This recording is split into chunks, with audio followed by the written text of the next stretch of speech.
Good morning, good afternoon and good evening प्यारे बच्चों.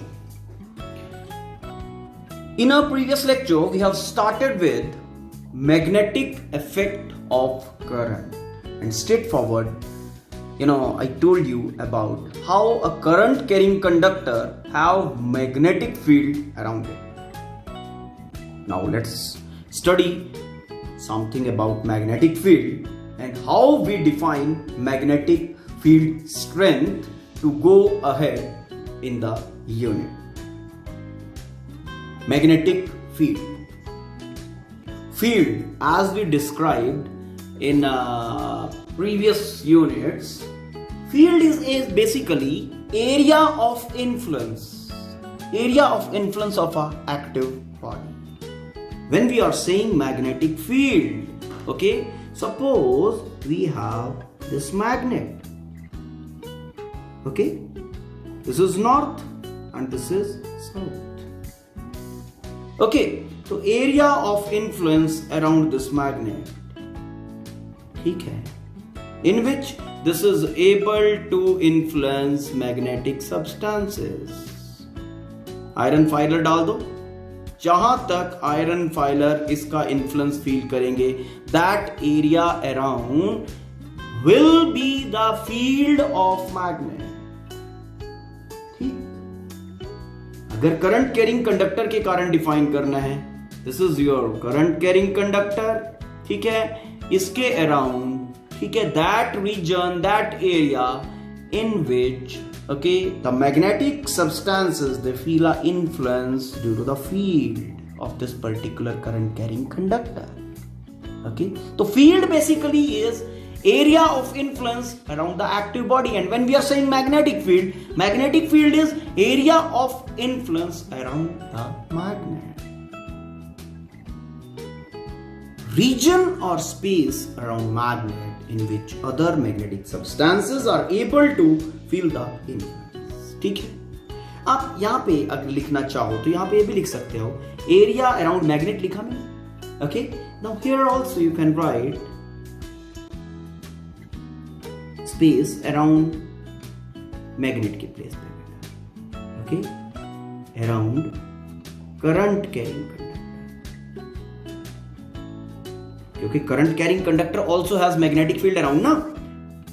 Space और region around current carrying conductor in which magnetic specimens substances are able to feel the influence. Current carrying conductor.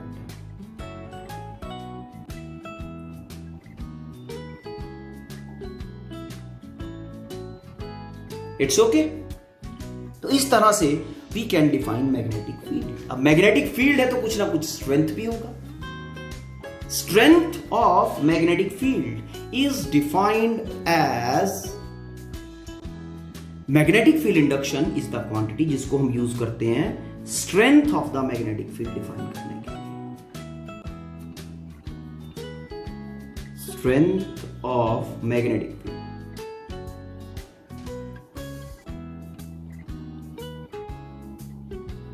Okay, मैंने यहां पे कहा magnetic field induction.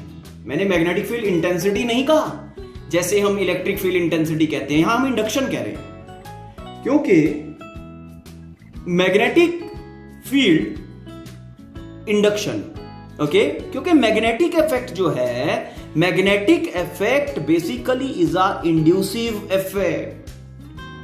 C how, suppose this is a magnet, okay, this is a magnet. इसके पास हमने कोई ये specimen, any substance रख दिया, ठीक है. This magnet will be able to attract this body, this specimen. अगर ये मैग्नेट इस बॉडी के अंदर मैग्नेटिक इफेक्ट बना पाएगा, मतलब इसके एनफोर्समेंट में अगर ये बॉडी मैग्नेट बन गई तो ये इसको अट्रैक्ट कर लेगा. अगर इसके इफेक्ट में ये बॉडी मैग्नेट ना बनी तो ये मैग्नेट इसको अट्रैक्ट नहीं कर पाएगा.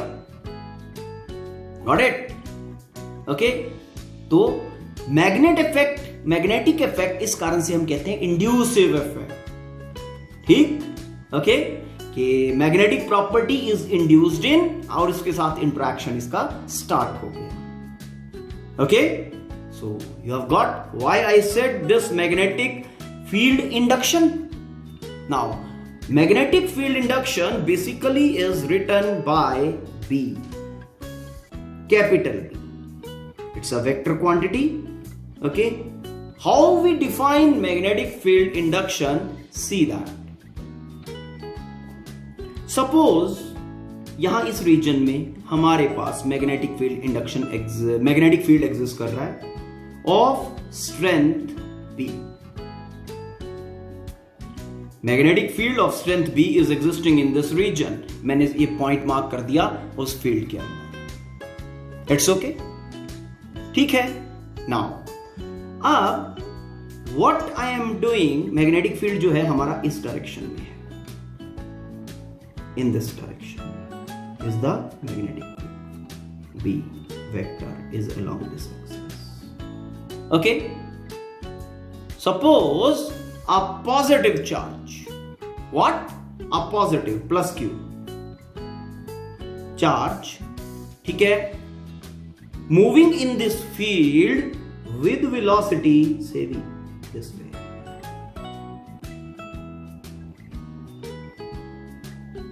Velocity V के साथ making an angle theta with the field. Okay, what I said, a positive charge, magnetic field in this direction, and the charge is moving with velocity V in this direction.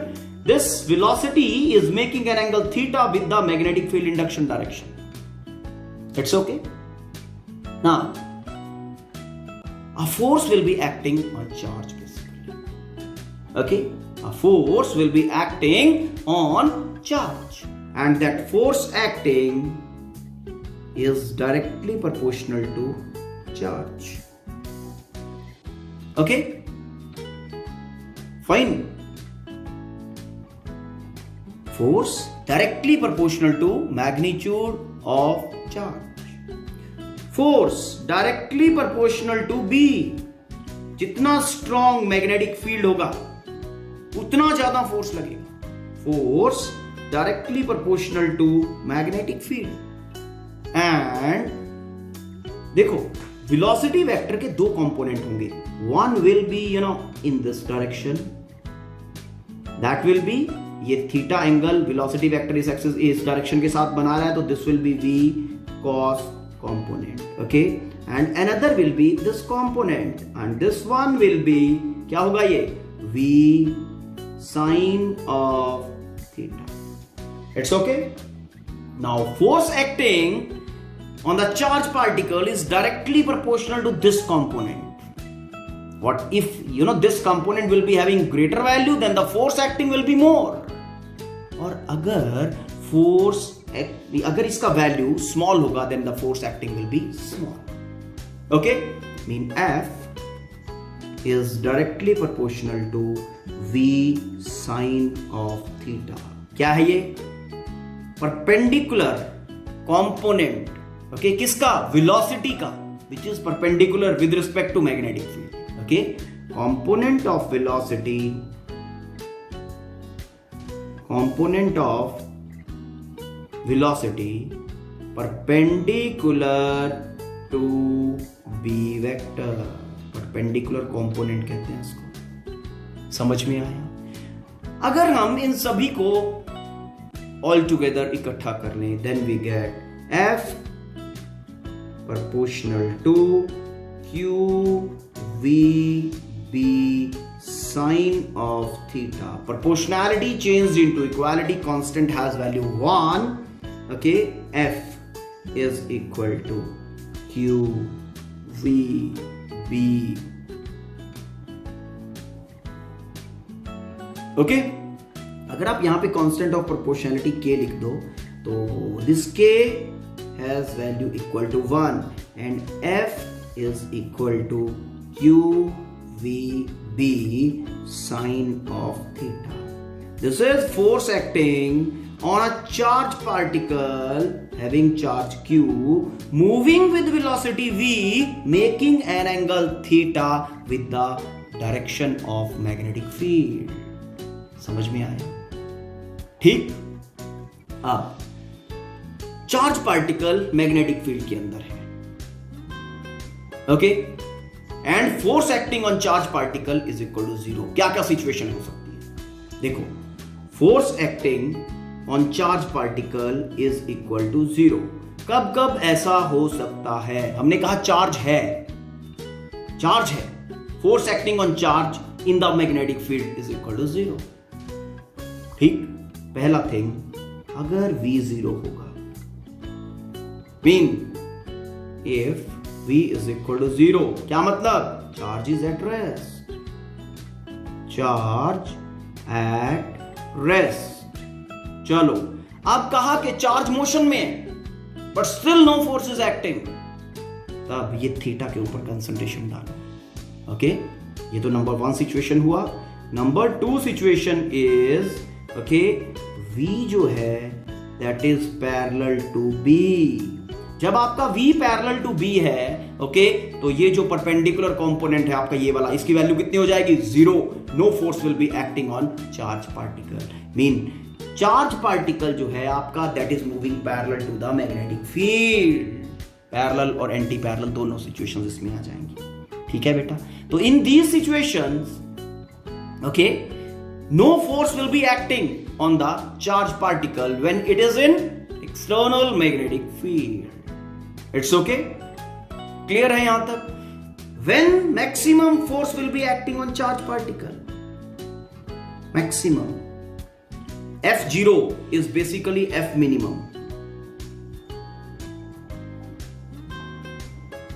इससे कम force नहीं लग सकता। ठीक है? F0 is basically F minimum.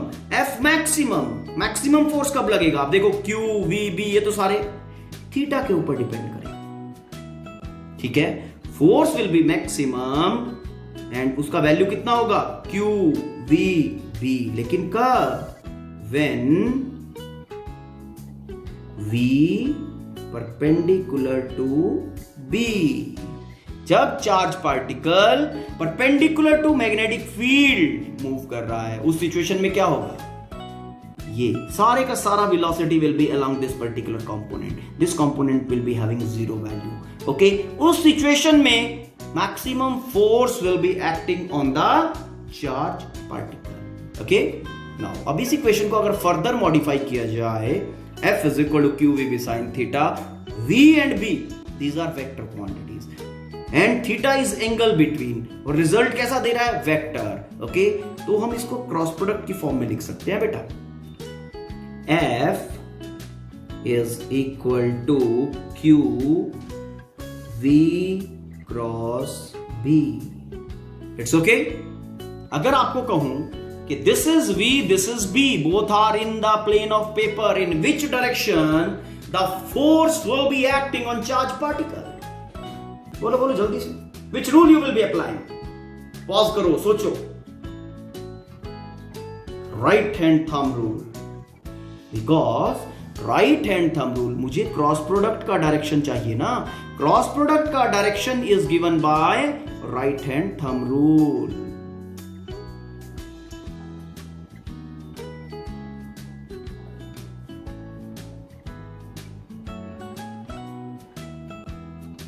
Curl the fingers from first vector to second vector. The direction of thumb will give you direction of the cross product, and whatever will be the direction of this cross product, that same will be the direction of force.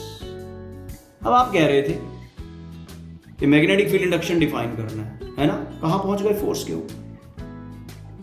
चलो अब यहां से हम magnetic field induction define करते हैं। जैसा अभी हमने सिचुएशन फाइंड किया, force acting on charge particle, okay, when moving with velocity v in magnetic field B making an angle theta, velocity making an angle theta with B, okay, F will be this। यहां से आप B का situation generate कर सकते हो। B is equal to F over Q V sin of theta। Okay, force maximum के लिए बात करते हैं, थीटा को 90 कर देते हैं। कर दें? Now B F over q v कब? When theta is equal to 90 degree, mean v perpendicular to B. SI unit for magnetic field induction is Tesla. Okay, and CGS is Gauss.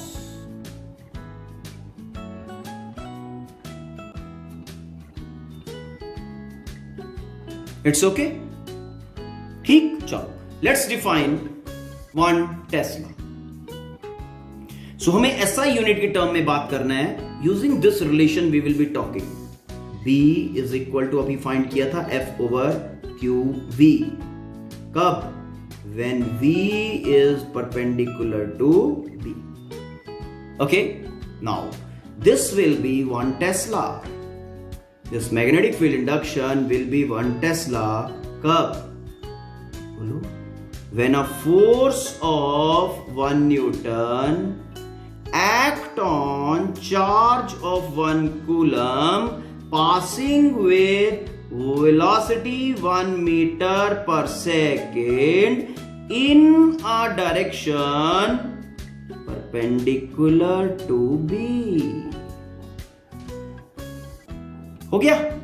देखो, magnetic field induction at any point will be called as 1 Tesla. Magnetic field induction at any point will be called as 1 Tesla when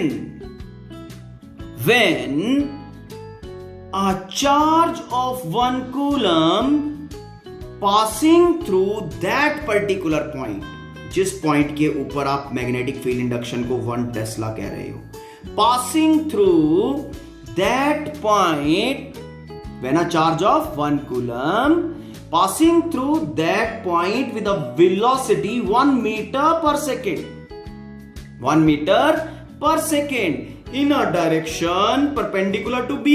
मतलब अगर B इस direction में है तो velocity will be like this, moving in a direction perpendicular to B. ठीक है? Feels a force of 1 Newton. Then magnetic field induction at the point will be called as 1 Tesla. It's okay? कुछ नहीं किया मैंने, यहां से situation को read किया. ओके? दोबारा से इसको पॉज करो, बैकवर्ड लेके जाना और आराम से फिर से listen it. And how I am, यहां से मैं स्टेटमेंट कैसे बना रहा हूं वो आपको ही पता चल जाएगा. आराम से इसको पॉज करके रीड करो. It's okay. This is definition of 1 tesla as I told, as I have written. It's clear? Now this force F, which is acting on charged particle when that is passing through, magnetic field. Okay, this force sometimes also is called as magnetic Lorentz force. Magnetic Lorentz force.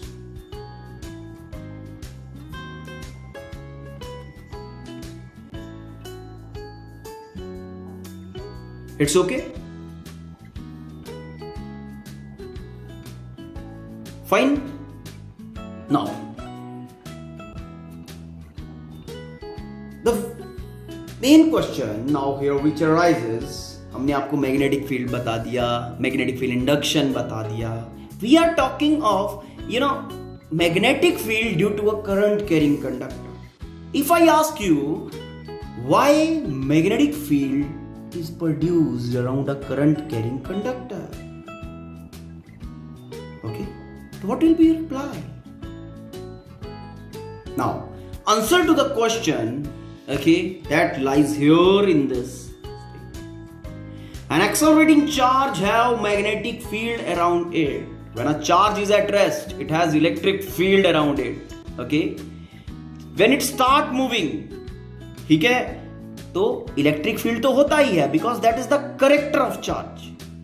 ठीक है, तो charge है तो electric field है, but when it is accelerating it also has magnetic field around it. Mean when the charge is accelerating, only magnetic field is not existing around it. Magnetic as well as electric field. Okay, and we can say electromagnetic field. Mean हम यहां कह सकते हैं charge have an accelerating charge have electromagnetic field around it.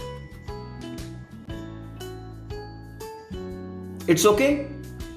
ठीक है, तो इस तरह से we can say कि whenever, अब देखो एक करंट कैरिंग कंडक्टर है, करंट कैरिंग कंडक्टर के अंदर होता क्या है? These are randomly moving electrons.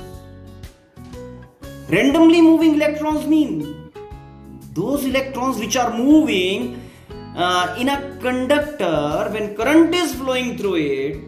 Random motion mean they are all the time accelerating. Okay, so a current carrying conductor because have accelerating charges inside it, therefore it has magnetic field around it. और उसी magnetic effect की हम बात करेंगे, and that magnetic effect वही magnetic effect है जिसकी बात बायट-सैवर्ट ने की थी in terms of Biot Savart law. Okay, तो in our next lecture we will be going into application of Biot Savart's law. तो you go through this particular content. If there is any confusion or problem, let me know about. We'll be taking that thing in next lecture. Okay?